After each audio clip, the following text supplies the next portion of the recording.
નમસ્કાર. આજે આપણે એક એવી વાનગીની સફર પર નીકળીશું જે લગભગ દરેક ભારતીય ઘરમાં બને છે. પણ શું કોઈએ વિચાર્યું છે કે એની પાછળ એક આશ્ચર્યજનક રીતે પ્રાચીન અને મજેદાર ઇતિહાસ છુપાયેલો હોઈ શકે? ચાલો આજે કઢીની એ જ ગાથાને જાણીએ. હવે આ એક એવો સવાલ છે જે આપણા મનમાં કદાચ ભાગ્યે જ આવ્યો હશે, ખરું ને?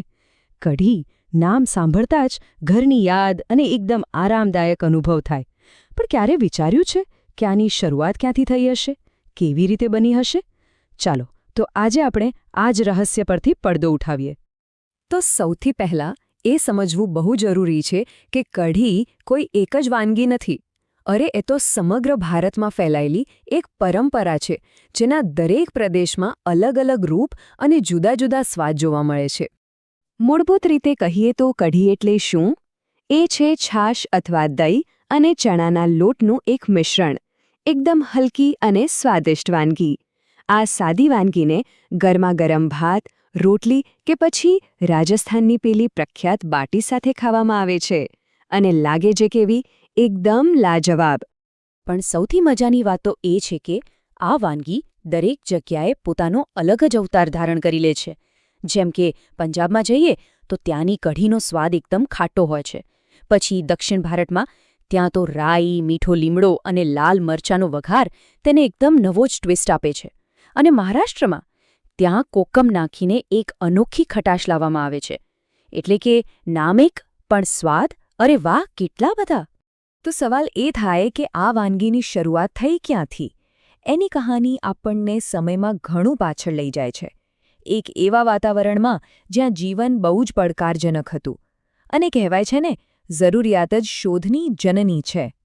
જી હા, લગભગ 2000 વર્ષ પહેલાં રાજસ્થાન અને ગુજરાતના ગરમ અને સૂકા રણ પ્રદેશમાં જ્યાં જીવનની પરિસ્થિતિઓ અત્યંત કઠિન હતી, બસ ત્યાં જ આ વાનગીનો જન્મ થયો હતો. જરા એ સમયના પડકારોની કલ્પના તો કરો. ચારે બાજુ ધોમધકતી ગરમી, તાજા શાકભાજી તો ભાગ્યે જ મળે, અને દૂધને તાજું રાખવા માટે ફ્રીજ જેવી કોઈ સુવિધા તો હતી જ નહીં. એટલે જીવનનો મુખ્ય આધાર શું? બસ દૂધ અને અનાજ. આવા કપરા સંજોગોમાં માનવ બુદ્ધિએ એક અદ્ભુત ઉકેલ શોધી કાઢ્યો. અને આ ઉકેલ એ વાતનું એકદમ ઉત્તમ ઉદાહરણ છે કે કેવી રીતે જરૂરિયાતમાંથી કંઈક નવું અને અનોખું જન્મે છે. હવે જો આટલી ગરમીમાં દૂધ કે છાશનું ખાટું થઈ જવું તો એકદમ સામાન્ય વાત હતી. અને એને ફેંકી દેવું એટલે કે સંસાધનોનો સીધો બગાડ. તો એને ફેંકવાને બદલે લોકોએ તેનો ઉપયોગ કરવાની એક બહુ જ હોશિયારીભરી રીત શોધી કાઢી. અને બસ આ રીતે જ જન્મ થયો પ્રથમ કઢીનો. રીત એકદમ સાદી હતી. ખાટી છાશમાં થોડો ચણાનો લોટ ભેળવીને એને ઘટ્ટ કરવામાં આવતું અને પછી એને ધીમા તાપે લાંબા સમય સુધી ઉકાળવામાં આવતું. આ સાદા પગલાઓએ એક એવી વાનગી બનાવી જે ક્રાંતિકારી સાબિત થઈ. સારું, વાનગી તો બની ગઈ, પણ એનું નામ કઢી જ કેમ પડ્યું?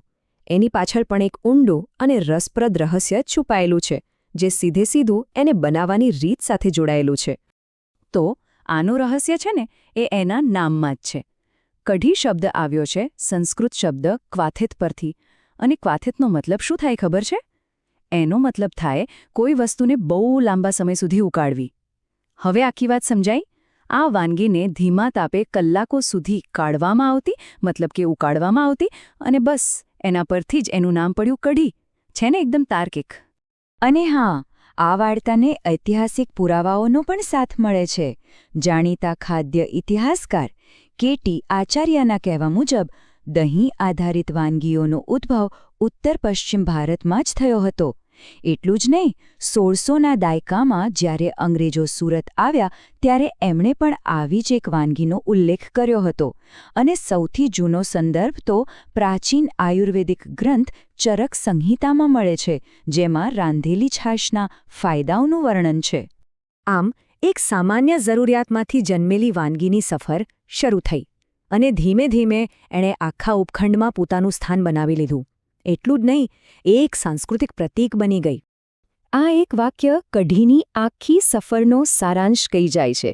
વિચાર તો કરો, રણની કઠોર પરિસ્થિતિમાં ટકી રહેવા માટે શોધાયેલી એક વાનગી આજે ભારતીય સંસ્કૃતિ અને ઓળખનો કેવો અમૂલ્ય હિસ્સો બની ગઈ છે. એટલે જ આજે કઢી ફક્ત પેટ ભરવા માટેનું ભોજન નથી રહી, એ તો આરામ, ઘર અને આપણી પરંપરાનું પ્રતીક બની ગઈ છે. એની સાદી શરૂઆતથી લઈને આજના એના જાતજાતના સ્વરૂપો સુધી એ ભારતીય ખાદ્ય વારસાનો એક જીવંત અને ખૂબ જ સ્વાદિષ્ટ હિસ્સો છે. અને અંતે આખી વાત આપણને એક વિચારતા કરી દે તેવા સવાલ પાસે લાવીને મૂકી દે છે. આપણી આસપાસ રોજબરોજ બનતી એવી બીજી કેટલી વાનગીઓ હશે જેની પાછળ આવી જ અદ્ભુત અને અજાણી વાર્તાઓ છુપાયેલી હોય? કદાચ આગલી વખતે જ્યારે થાળીમાં કોઈ વાનગી પીરસાય ત્યારે તેના ઇતિહાસ વિશે જાણવાની જિજ્ઞાસા જરૂર જાગશે.